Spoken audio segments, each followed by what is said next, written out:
Welcome everyone to the season recap, the finale of the Coach's Corner, being joined here by Sarah Brady, Women's Soccer Program. Sarah, thanks for joining us. Thank you. Now, before we get to the fun questions, we do have to address the season finale against Monmouth. They're the top team in the MAC. They finished the season undefeated in conference. And unfortunately, the result didn't go your way. The Hawks jumped out really early on, and then you guys struggled to come back and fight hard in it. Yeah, I mean, we just couldn't cope with the athleticism. We trained for every eventuality that we knew we'd come up against, and the kids come off at half-time. So we know what's happening, we just can't stop it. And that's just the reality of where our program's at right now. You know, Monmouth is an 18-year established program under the current coach. It was a great program before she got there also. You know, it is an undefeated program for a reason. I mean, they're getting it right. They're getting it right in the administration. You know, all their sports are backed. Specifically, women's soccer has always got a real good support. And they are where they are because they've earned it. And, you know, it was a nice lesson for the Gaels, although in the moment it stung. The result was a tough one, 6-0. But I said to him, you can't be ashamed of that. That's just the benchmark. You know, you've felt the pain of that. And you now know what it takes to get to that level. You know, do you want to be that team one day? And it just takes a long time, and it takes a commitment every day. So a lot of players responded positively. And we just have to look to that as that's where we need to get to one day. Can we get there? Well, now you've had about a week to recap, to refuel, if you will, after the season, kind of reflect on it, if you will. So what are some of your initial thoughts of the whole season as a whole? Well, for me personally, as a new head coach, I loved it. It was brilliant. I mean, they always say, you know, you can't prepare to be a head coach, and I definitely think that's true. But I've gone right along with it. I mean, I've loved it. I mean, the highs, the lows. I mean, I've chose to really focus on the good bits, because the reality is where we are right now, there's a lot of building work that needs to be done. So I've tried not to get preoccupied with kind of the downside. It's just, you know what, we've just got to keep getting better. I always say to the kids, brick by brick. But the big picture is, you know what, results haven't gone our way, but there's been tremendous growth in the group and specifically some individuals, and that's been the nicest thing to see, experiencing that with them. All right, well, let's get some of those superlative questions, and we'll start off with the most improved aspect of the team this season. The most improved aspect, I think, learning to play to tactical instruction was something that many of the players, to be honest with you, there was only 2 players who actually knew what tactical instruction was when I first introduced the topic. The concept. They now know that I can play a position, for example, right back, and it can be different every game. It's still the same position, same positional name, it's still the same area of the pitch, but my instructions within that position can be different. So they did make a lot of growth in that. I think we had a few stumble and blocks along the way, but that's going to make us better next year. So the culture of the programme now knows that, you know, it's not just this is what we do and we do it one way. You have to be able to adapt and be flexible as a footballer. This one may be tough for you, but who is the most improved player? Oh, it's actually pretty easy. It's Dooney. Marissa Dundas. Dundas, I can never say her name right. Dundas. Yeah, a dad'll kill me. Dundas, okay. You know, she came off a surgery over the summer, so she didn't come in at the level that she wanted to be at. Gritty kid, grinded it out. She was the epitome of everyday make an improvement, and in my opinion, the last 4 games, she was probably the player who really stepped it up for us. So delighted with her improvements, complete self-made kid. So we're excited for her next year, a fully healthy Dundas. Was there one teaching moment this year that stood out to you, a moment in a game where you were able to teach a team a lesson that they really took to you quickly?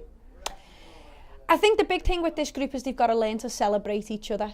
You know, I'm not one of those believers in there's a goal being scored, let's all do a nice clap and tip our hat. The golf clap? I want to go mental. My head falls off on a goal. Even if, you know, it's not a goal that wins a game, I think you should celebrate a goal. So the biggest teaching moment for this team is being like, you know what, celebrate each other, be happy for each other. If a goal goes in, that's what you're trying to do, celebrate that fact.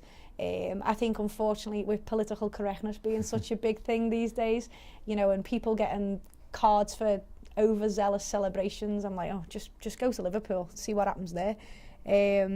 That's what I've loved. I mean, I think the one that stands out for me was when Amber scored her first goal and everyone went rushing to her. That was really nice. And then obviously the final whistle at Niagara when the kids all went on to Emily. So that was the nice thing. Those were the teaching moments that I really want to be a big part of our programme. What was the best goal scored this year? All of them. You know how much I love goals. Come on now.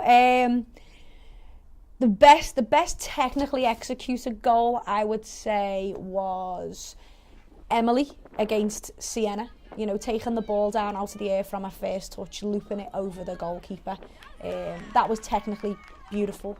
Amber's equaliser to take us into overtime against Marist was a very composed finish and showed massive maturity for a young player.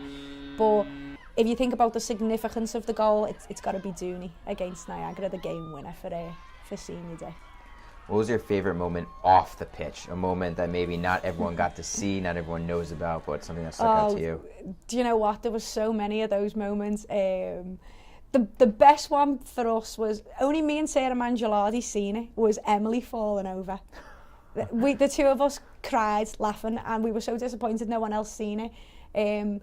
But on the bigger picture, I mean, there were so many highlights. Just the little things every day is what I live for. So, you know, Emily falling over was brilliant. Sometimes John, our assistant, comes out with some absolute cracking one-liners, and he can literally stop traffic with those one-liners, and the whole team are gone. You know, I could be making a insightful coaching point, and John says one thing, and everyone's attention's there. So the little things every day, I think there's a million examples of that. Something said to me about John's when he left his sneakers in a hotel. Oh, and we're just on the bus and he just spurts out, I left my sneakers at the hotel. And everyone just dies cracking up. The full story was he took us to the wrong hotel. Logistics manager takes us to the wrong hotel.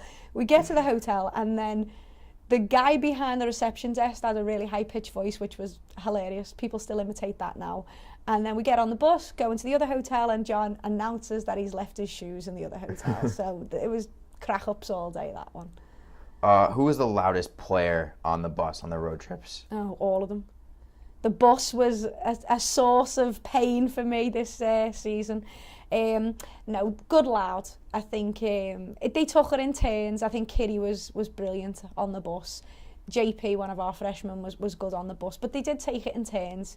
It depended what was going on. There was a lot of singing, a lot of random games, a lot of noises that I didn't recognise coming from a human being, but this is part of their experience, you know. They've got to enjoy the ride through the highs and the lows. So I went and let them get on with it. But if I had to pick one person, I'd probably say Kitty was typically the ringleader of the fun on the bus.